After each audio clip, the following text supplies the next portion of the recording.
Come the end of a 7-year-long campaign, my players traveled to the very end of the universe and took out the god of all existence, and in doing so, clicked a hard reset on my entire world that I had been developing for over 10 years. And so now I am building everything from the ground up, starting with every single D&D race, reworking them so they better fit my world, as well as creating some new ones, which I am going to call kin.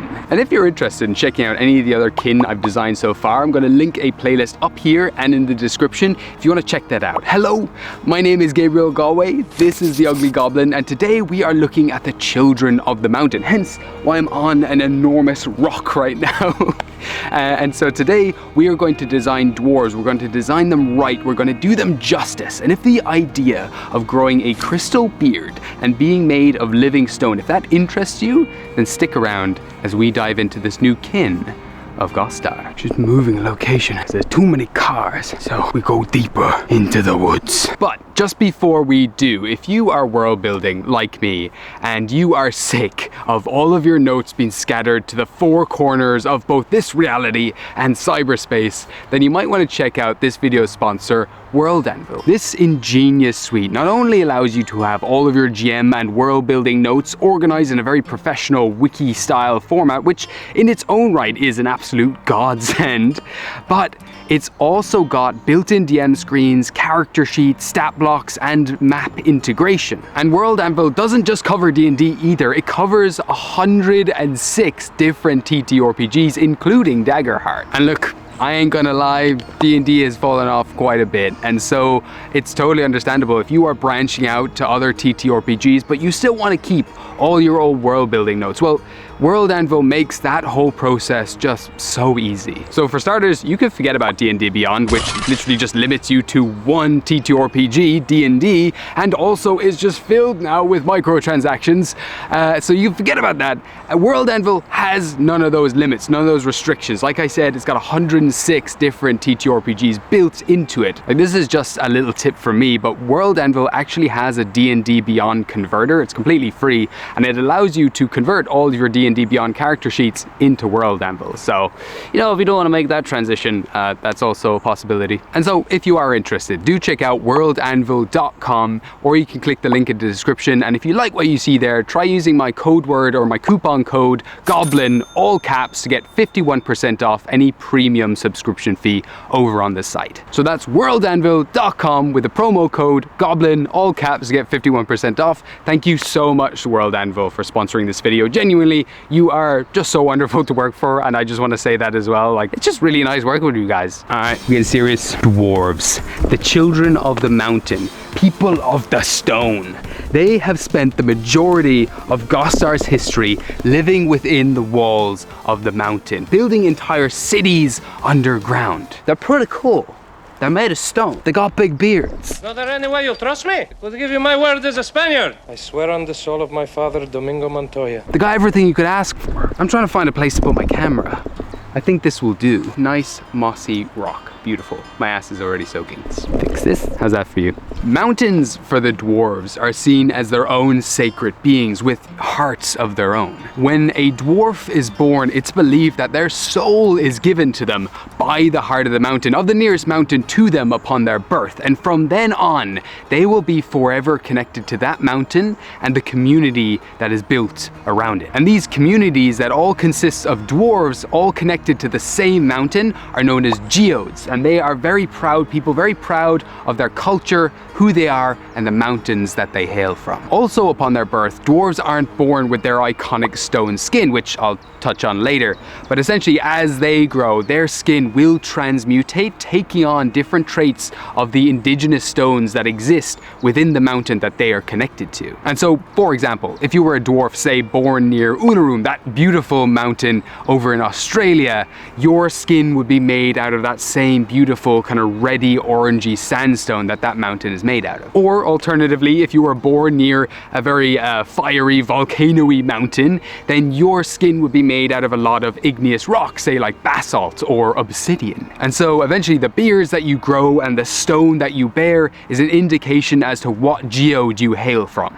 And a dwarf's beard is the most precious asset they own, and many believe it to contain their very soul, and so cutting it is seen as just super shameful and blasphemous for some. I think I got bit on my forehead, goddamn. And so because of this, the length of a dwarf's beard is a symbol of their wealth and integrity, and so a beardless dwarf would be considered dishonorable and desperate in nature. Got that bite on my head. But of course then there are some communities out there who believe this is all just one big conspiracy, and they believe they should be able to do oh my god.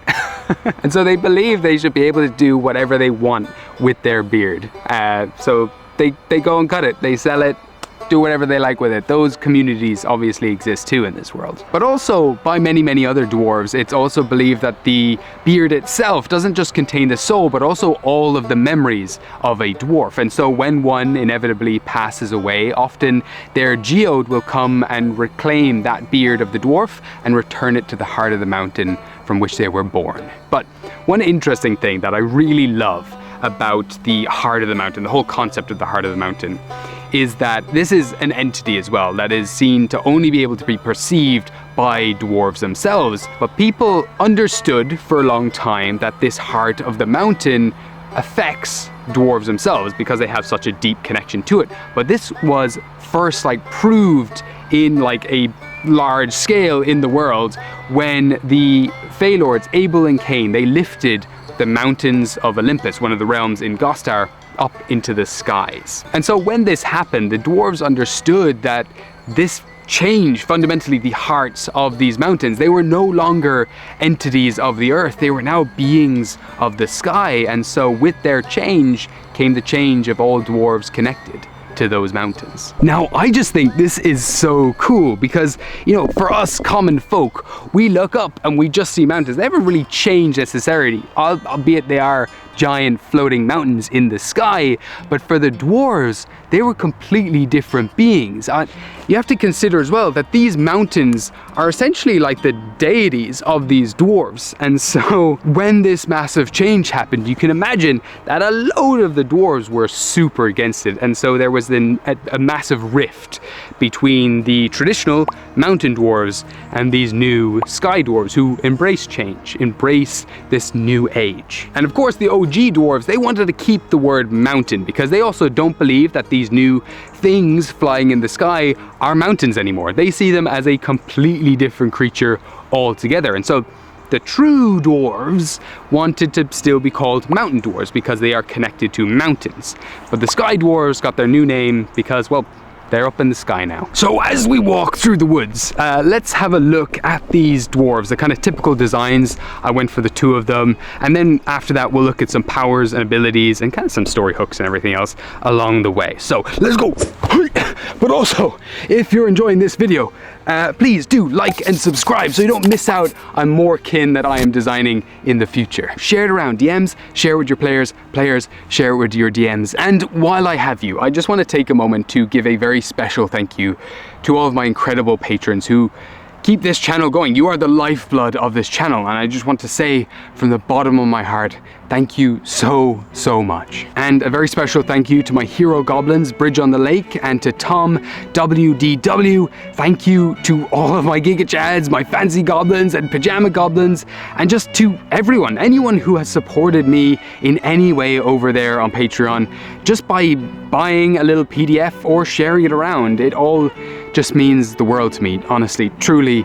Thank you. My fiance and I have just moved to a brand new home. We've moved 9 hours south from where we used to live, and you've made that possible. This is my job. You have given me a job, and because of that, I can pay for bills. I can pay for a move to a new place so we can be closer to family and friends, beautiful boulders and everything. Just thank you so much. Genuinely. Mosquito.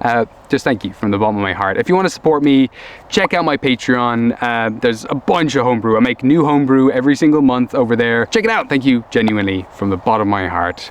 go back to the video now. So a dwarf's beard starts growing in adolescence and continues to grow for the rest of their lives.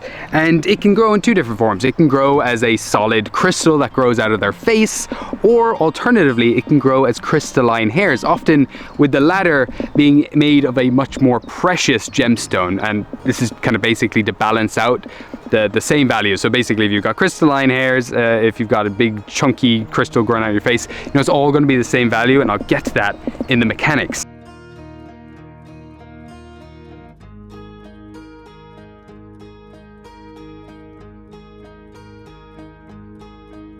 In just a moment, because yes, you can cut your beard and it grows in wealth and value as you age up, which I think is pretty cool. I think it's a super unique trait, and I don't think I've ever seen it done before, so you know, go pat myself on the back for that one. And a lot of dwarves like to dress up their beards. You know, they take great pride in this. This is something that exists with them for their entire life, and so if they have the crystalline hairs, they will braid them and attach beautiful gemstone beads to them, or if they're growing that solid crystal, they might carve in different designs and runes into that crystal. And dwarves are iconically stout and sturdy beings, not really growing much taller than over like 4 feet tall, with 5 feet being exceptionally tall for a dwarf, but they are just as wide as they are tall, and obviously incredibly heavy, because being made of living stone will do that to you. And now, before we go into the individual traits of sky dwarves and mountain dwarves, I'm very curious, you know, what you think of this so far, because,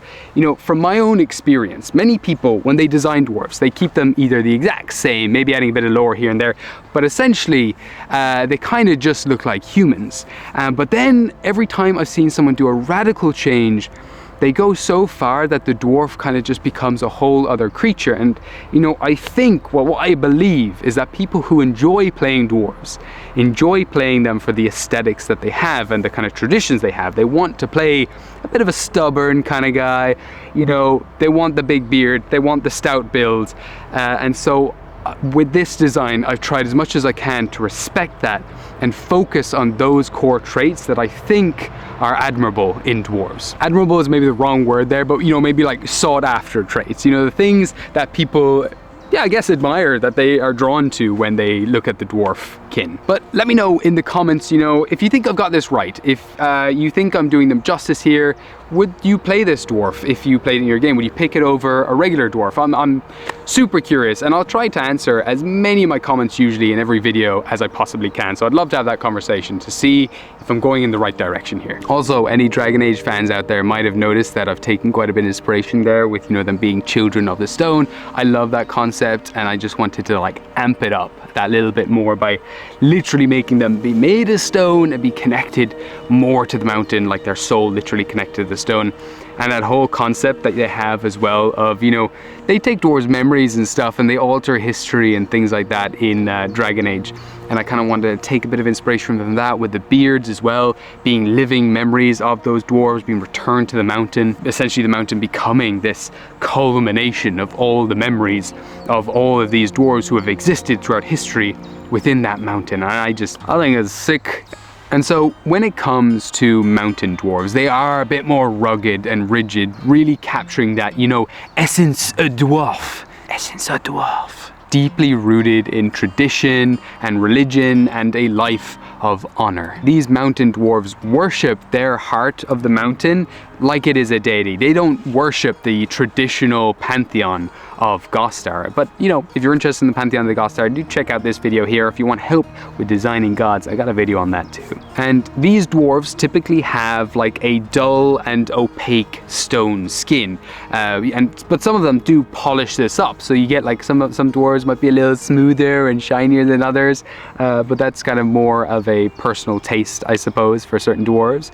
And like I said, they will range between, you know, dark basalts and things like that to bright and vibrant sandstone. And a mountain dwarf's stone skin actually gives them a +2 to their AC, which I know is pretty damn powerful, but as with all of the kin of Gostar, this does not come without a caveat. And so the unyielding nature of this stone skin actually gives them a disadvantage on all dexterity saving throws, which is also, you know, pretty huge. But, you know, I love also the narrative potential there. Like, you know, come maybe their 2nd century, these dwarves are getting really slow. Like, their beards are so enormous at this stage that it makes the very act of just walking difficult. But imagine how cool the visual would be of a dwarf king who has just been around for so long that he's now just sitting in his throne. He's melded and merged with his stone throne, or maybe even in some cases they are just a wall of gemstone with this disembodied voice echoing from behind it. They're still alive,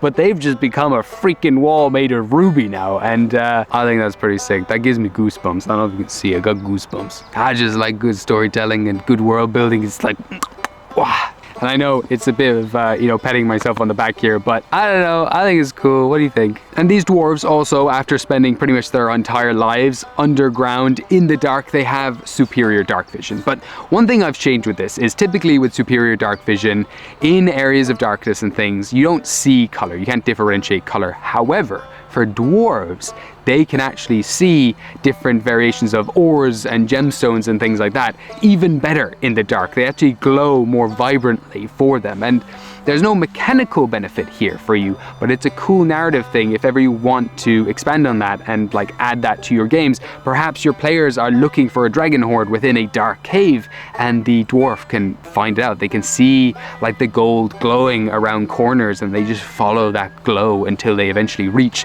the giant horde. Ooh, and being eaten alive. So as for sky dwarves, I'm gonna bang through this actually because my power on my camera is actually dying, so I'll try to hurry through this. But they are a little different. They usually have a paler skin tone, and sometimes it can be semi-translucent, which I think is also pretty neat.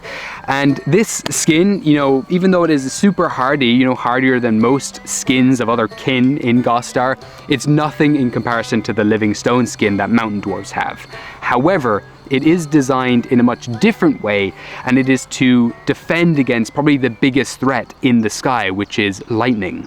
And so they don't get that +2 to AC. Instead, they gain lightning resistance. But also, because they don't have the stone skin, they are a little more nimble, they can move around a little more, and this also falls into their second ability called Wind Rider, which allows them to move horizontally through the air whenever they're falling, and also reduce falling damage that they take equal to their level.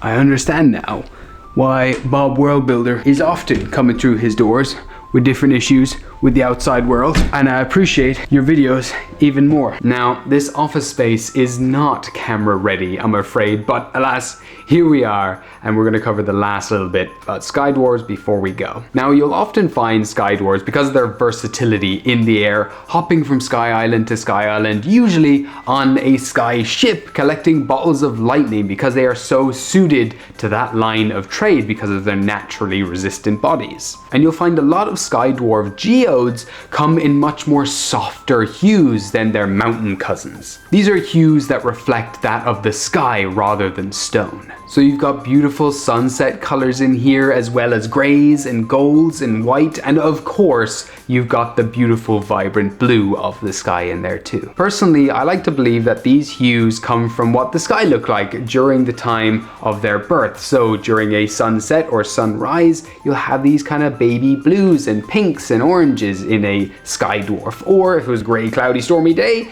that would reflect on the Sky Dwarf. Or if it was nighttime, imagine a Sky Dwarf with just like pitch black skin, stars all over, or kind of like a midnight blue hue. So cool. But let me know, what kind of dwarf would you play? Would you play a Sky Dwarf, Mountain Dwarf, or would you just stick to the traditional thing? Let me know in the comments, and if you enjoyed this video, give it a like, subscribe to the channel, and check out any of these videos here where we cover more kin and the lore of Gostar and everything else. Thank you so much for watching. Goodbye. I am being eaten alive by mosquitoes.